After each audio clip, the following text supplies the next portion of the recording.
بسم الله الرحمن الرحيم. الحمد لله خالق الإنس والجان، والصلاة والسلام على النبي العدنان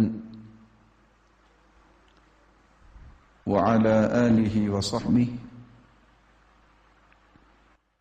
ومن تبعهم بإحسان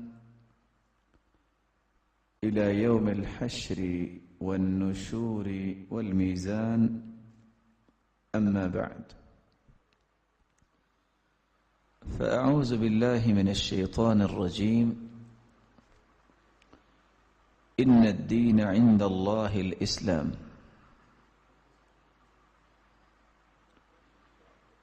اللہ کے ہاں قابل قبول دین دین اسلام ہے. اسلام کیا ہے اور اسلام اپنے دامن میں کون کون سے ثمرات اور محاسن رکھتا ہے، آج ہماری گفتگو کا محور یہی چند نکات ہوں گے کہ اسلام کیا ہے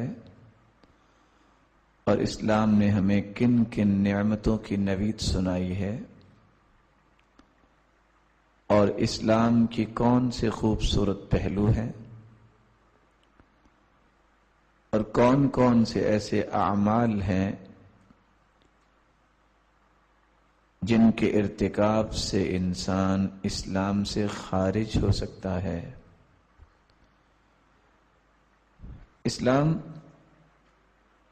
عربی زبان میں سلم سے ہے، جس کا مطلب ہے سلامتی.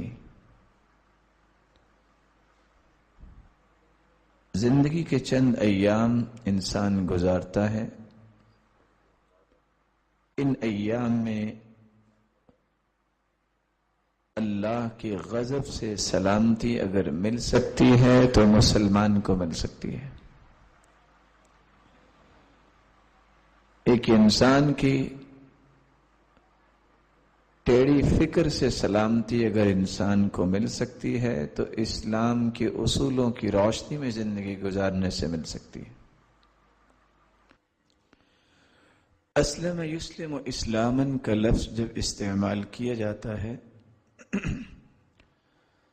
تو اس کے چار معنی علماء لغت نے بیان کیے ہیں.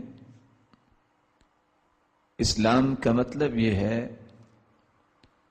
کہ اللہ رب العزت کے سامنے اپنی گردن کو رکھ دینا اور پیش کر دینا. اللہ رب العزت کے اوامر، اس کی اطاعت و فرما برداری کرنا.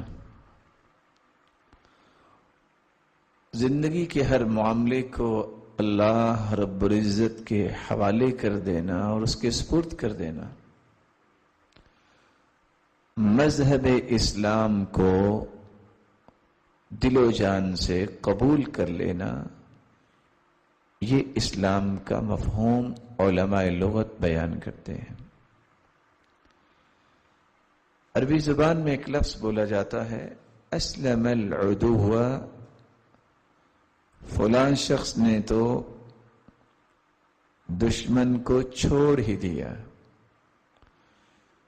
انسان جب زندگی کے تمام معاملات میں اپنے آپ کو اللہ کے حوالے کر دے